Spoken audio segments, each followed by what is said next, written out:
افغانستان سولې ته رسیږي خو د ملي یووالي حکومت په اړه پرېکړه نشي کولای. ولسمشر محمد اشرف په ولسمشۍ ماڼۍ کې د لوی اختر د لمانځه له ادا کولو وروسته وویل چې د ملي یووالي حکومت په وروستي پړاو کې دی او سختې پرېکړې نشي کولای. د سولې لپاره باید خلک راتلونکې ولسمشر ته واک ورکړي چې ډېره لویې پرېکړې وکړي. سوله قاطعیت غواړي ځکه صلاحیت غواړي. موږ له ولس نه هر څوک چې انتخابوي دا د ولس حق ده، اما خپل راتلونکي ولسمشر ته دا ولس واک ورکړي چې د افغانستان سخت تصامیم په قوت او عزت سره ونیسي او ترسره یې کړي او پلي کړي. بې له دې نه څنګه سولې ته لاړ شو؟ ښاغلي غني وویل چې د سولې مذاکرات پرته له کوم قید و شرطه ترسره کیږي، خو د سولې لپاره شرایط شته. د په خبره د افغانستان خلک ملي سوله غواړي، نه سمتي او ګوندي. هغه ټینګار وکړ چې سوله باید د مهاجرت او کدرونو د تېښتې لامل نشي.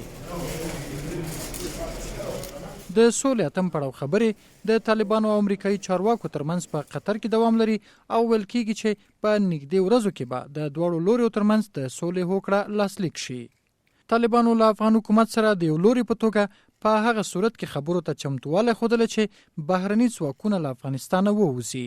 خو ولسمشر محمد اشرف ټینګار کوي چې د افغانستان اسلامي جمهوریت په نړیواله کچه یو منل شوی نوم او حکومت دی. سوله راتلونکې ده، هغه سوله چې مطلق اکثریت د افغانان غواړي او په خپل خوښ یې غواړي او په خپل مذاکرات غواړي.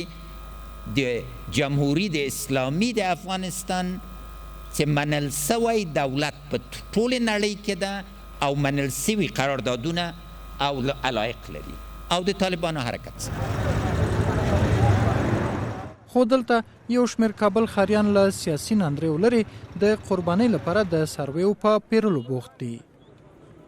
2 تا گوسفند ما خریدیم و قیمت 23000 افغانی. خوب است، نرخ نسبتاً از سالهای گذشته کنه خوب است. یک عید بسیار پر از خوشی مردم افغانستان آرزو داریم. تبریکی به همه مردم مسلمانان برادران میتونیم. کتلاره جلب کتجی مال پاکستان لاره بند کړی دا، د ایران بند کړی دا، خدا مال دلته افغانستان کې څوک 2 روپۍ نه اخلي.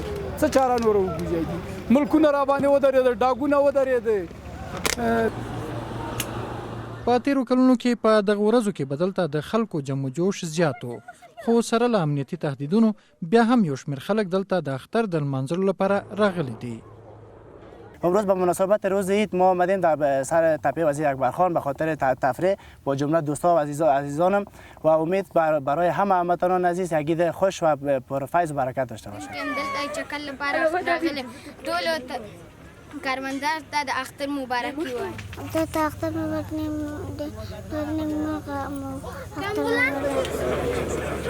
ښاغلي غني هم د خپلو خبرو په یو برخه کې وروستیو بریدونو او ځانمرګو حملو ته په اشارې سره وویل چې د افغانستان حکومت او خلک د داشن حملو پر وړاندې چاته سر نه ټیټوي.